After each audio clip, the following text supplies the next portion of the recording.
خوب اعوذ باللہ من الشیطان الرجیم بسم اللہ الرحمن الرحیم الحمد للہ رب العالمین وصلی اللہ علی محمد وآلہ الطاہرین اللہم صلی علی محمد وآلہ محمد.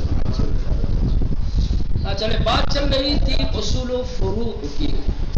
اصول دین کے سلسلے میں انہوں نے بیان کیا کہ اصول دین میں ہر مکلف پر اجتہاد واجب ہے، یعنی اسے چاہیے کہ دین کے بنیادی مسائل کو دلیلوں کے ذریعے سے جانے. کسی غیر کی تقلید جائز نہیں ہے، چاہے وہ غیر کتنا ہی بڑا عالم دانشمند کیوں نہ ہو. ٹھیک. اس کے بعد آیت دین کے فرعی مسائل میں، ٹھیک ہے، جن کا تعلق انسان کے اعمال سے ہے، تو کہا تھا کہ دین کے فرعی مسائل میں اجتہاد کرنا واجب نہیں ہے، بلکہ دین کے فرعی مسائل میں 3 راستے ہیں. مکلف کو چاہیے کہ ان 3 میں سے کسی ایک کو اختیار کرے. یا تو مجتہد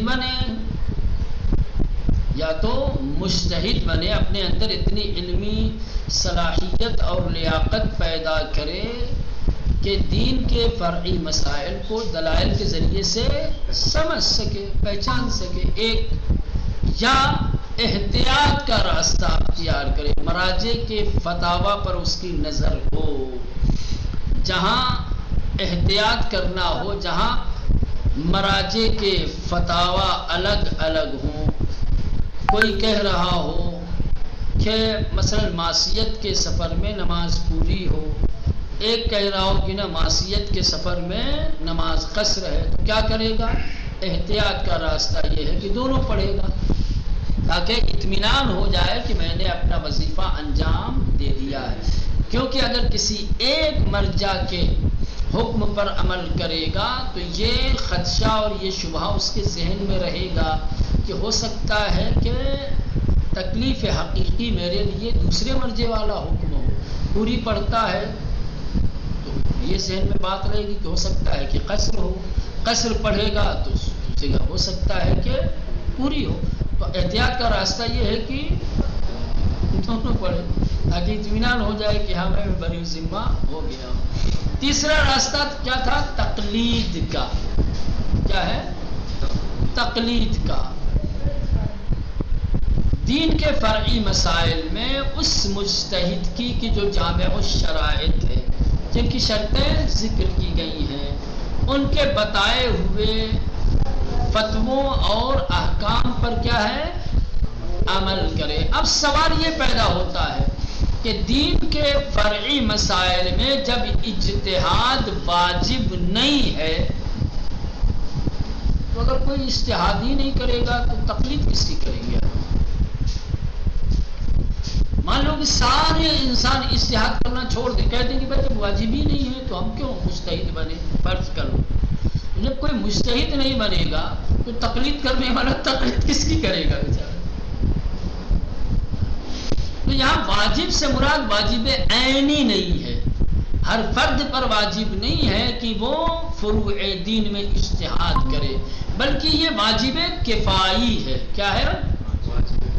واجب کفائی. اور واجب کفائی جانتے ہیں، واجب کفائی اس واجب کو کہا جاتا ہے جو ہر فرد اور ہر شخص کے لیے ضروری ہو، لیکن اگر ایک یا چند افراد اسے انجام دے دیں تو بقیہ لوگوں سے ساقط ہو جاتا ہے. جیسے نماز مسجد، کسی کی میت ہو گئی، ہر مکلف پر واجب ہے نماز مسجد، لیکن چند لوگ جاتے ہیں، جنازے میں شریک ہوتے ہیں، نماز جنازہ ادا ہوتی ہے، باقی جو لوگ نہیں بھی گئے ہوتے ہیں تو ان سے بھی ساقط ہو جائے. ایسے ہی دین کے فرعی مسائل میں اجتہاد ہے کہ دین کے فرعی مسائل میں اجتہاد واجب کفائی ہے.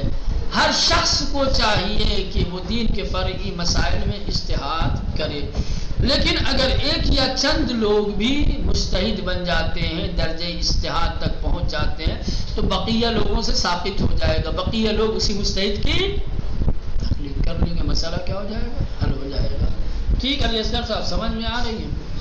عقیدتنا فی الاجتہاد، ہمارا عقیدہ، ہماری رائے، ہمارا نظریہ اجتہاد کے سلسلے میں، نعتقد، ہم اعتقاد رکھتے ہیں، ہم ایمان رکھتے ہیں کہ ان الاجتہاد فی الاحکام الفرعیہ واجب بالوجوب الکفائی، کہ فرعی احکام میں اجتہاد واجب ہے لیکن وجوب کفائی ہے۔ کیا ہے؟ واجب کفائی ہے۔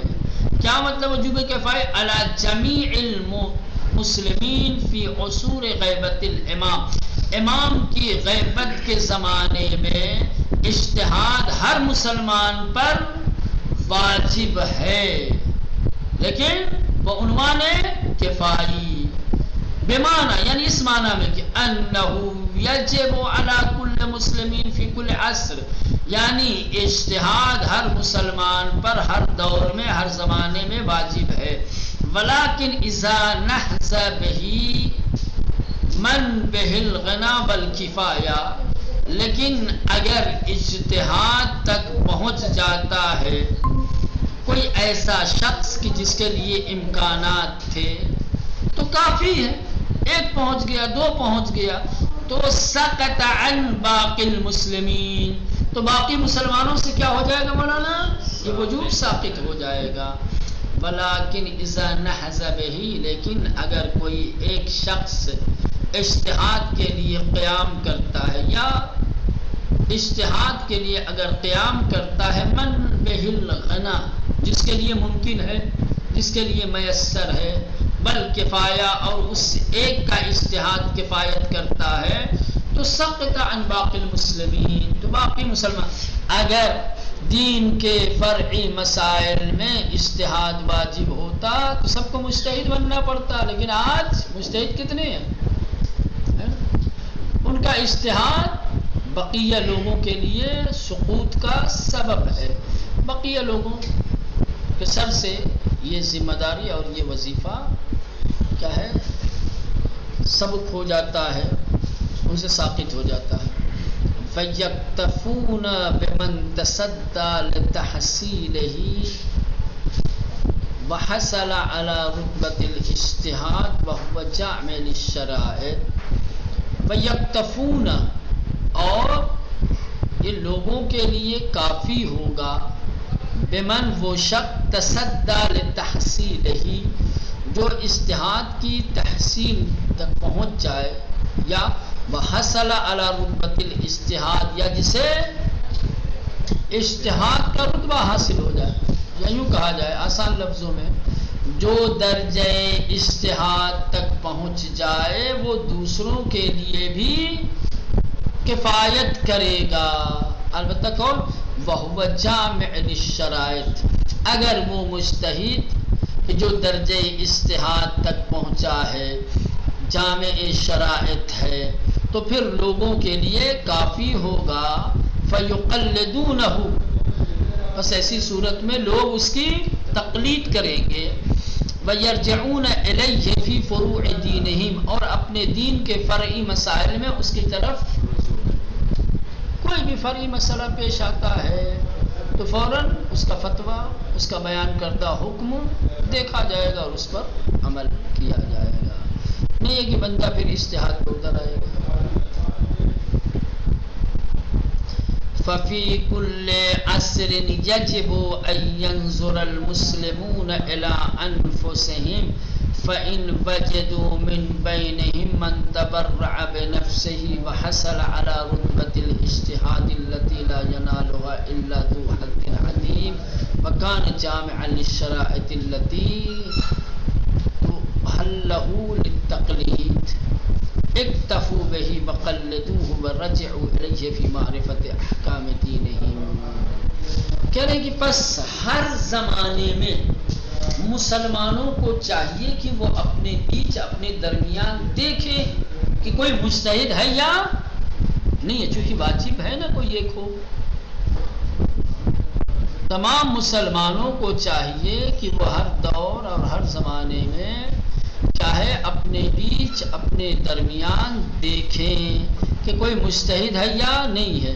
اگر ان کے درمیان کوئی مجتہد پایا جاتا ہے، کوئی ایسا شخص ہے کہ جو مقام اجتہاد تک پہنچا ہوا ہے، بچے یہ مرتبہ یہ مقام بہت بڑا مقام ہے اور وہ مجتہد جامع الشرائط ہے اور تقلید کے اہل ہے، تو بس کافی ہے۔ ایک بھی اگر مسلمانوں کے درمیان ایسا شخص ہے جو مقام اجتہاد تک پہنچا ہوا ہے اور تقلید کے شرائط اس کے اندر پائے جا رہے ہیں، تو کافی ہے کہ لوگ اس کی تقلید کریں اور احکام کی معرفت کے لیے اس کی طرف رجوع کریں۔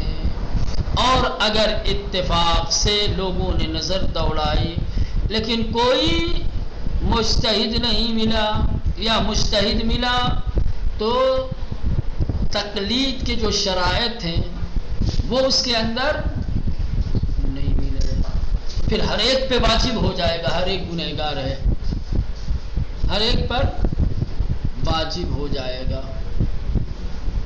کہ وہ درجہ اجتہاد تک جائیں۔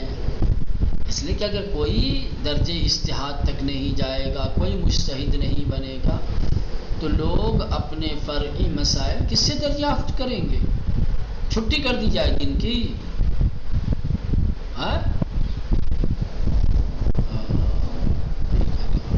ففی کل عصر، پس ہر دور میں ہر زمانے میں یجب واجب ہے کہ ان ينظر المسلمون، کہ مسلمان نظر کریں دیکھیں الی انفسہم، اپنے درمیان اپنے لوگوں میں۔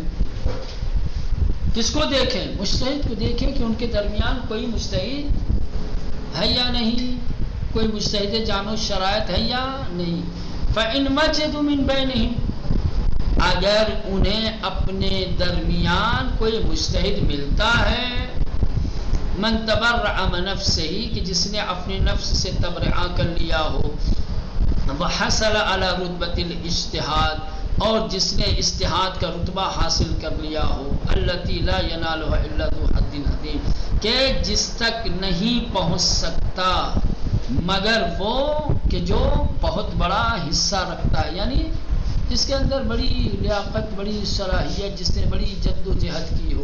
یہ اجتہاد کے مرتبے کی اہمیت بتا رہے ہیں یہاں پر، یہ بیچ میں سمجھ رہے ہیں،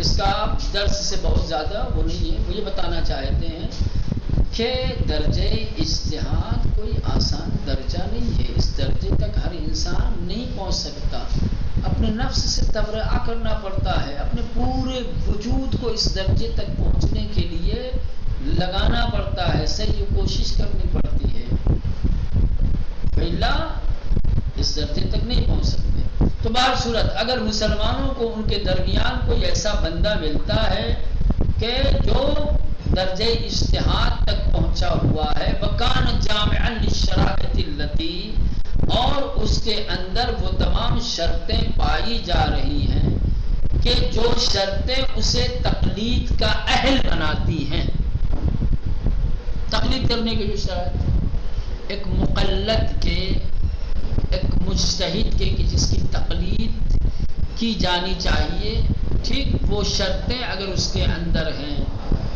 وہ مجتہد جو مسلمانوں کے بیچ ہے، اگر اس کے اندر وہ تمام شرطیں ہیں جو تقلید کا اہل بناتی ہیں اسے، تو اکتفوا بہ، تو لوگ اسی پر اکتفا کریں گے، اسی ایک کو کافی سمجھیں گے، وقلدوہ، اور اس کی تقلید کریں گے، ورجعوا الیہ، اور اس کی طرف مراجعہ کریں گے، فی معرفت احکام دینہم، اپنے دین کے احکام کی معرفت کے لیے، اپنے دین کے احکام کو معلوم کرنے کے لیے پھر اس کی طرف مراجعہ کریں گے۔ فإن لم یجدوا من له هذه المنزلہ، اور اگر لوگوں کے درمیان، لوگوں کے بیچ اس مقام اور اس منزلت کا کوئی شخص نہیں ملتا، کوئی مجتہد ہے ہی نہیں، فإن لم یجدوا، اور اگر مسلمانوں کو نہ ملے من لہو حاصل منزلہ، وہ ایسا شخص کہ جس کو یہ مقام حاصل ہو، تو وجب علیہم، تو تمام مسلمانوں پر واجب ہے کہ ان یحصل کل واحد علی رتبۃ الاجتہاد، تو واجب ہو جائے گا کہ ہر ایک رتبہ اجتہاد، مقام اجتہاد حاصل کرے، اور یحیو من بینہم، یا اپنے درمیان سے کچھ لوگوں کو آمادہ کرے، من یتفرغ لنیل ہذہ الرتبہ، اس رتبے تک جو پہنچ سکے، خود نہیں اگر کر سکتے تو کچھ لوگوں کو تیار کرے، کچھ لوگوں کو اس راستے پر لگائے۔ حیث یتعذر علیہم جمیعا السیل ھذہ الامر، اور یتعذر لا یجوز لهم ان یقلدوا من مات من المجتہدین۔ حیث یتعذر علیہم جمیعا، کہہ رہے ہیں کہ اگر تمام مسلمان معذور ہو جائے، السعی کوشش کے بعد، لحاظ الامر اس امر کے لیے، یعنی مجتہد نہ ہو کوئی ان کے درمیان، مسلمانوں نے تمام کوشش کی، مسلمانوں نے مجتہد بننے کی کوشش کی، مجتہد بنانے کی کوشش کی، نہ خود مجتہد بن پائے نہ کسی اور کو مجتہد بنا سکے، یا ان کے لیے مجتہد اصلاً بنانا چاہتے ہیں، مدرسے نہیں ہیں، پڑھانے والا استاد نہیں ہے،